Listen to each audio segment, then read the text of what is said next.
మకర సంక్రాంతి వచ్చేసింది. ప్రకృతికి, సూర్యుడికి, భూమికి మరియు మన పశుపక్షాదులకు కృతజ్ఞతలు తెలిపే సమయం ఇది.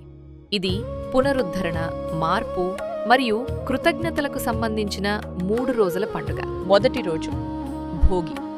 ఇది పాతదనాన్ని వీడి కొత్తదనాన్ని ఆహ్వానించే రోజు. భోగి మంటలు.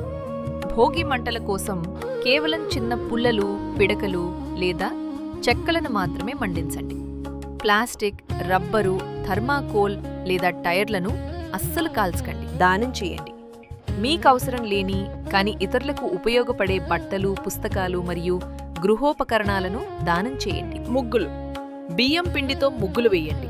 అలంకరణ కోసం పువ్వులు, ఆకులు, పసుపు మరియు కుంకుమలను ఉపయోగించండి. ప్రకృతికి హాని కలిగించే ప్లాస్టిక్ షీట్లు, థర్మాకోల్ లేదా రసాయన రంగులను నివారించండి. భోగి పళ్ళు. ఇది పిల్లల కోసం చేసే ఒక ప్రత్యేక వేడుక.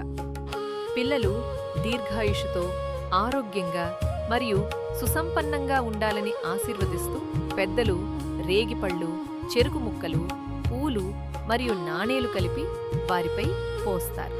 మీ విశ్వ తరపు నుంచి భోగి శుభాకాంక్షలు.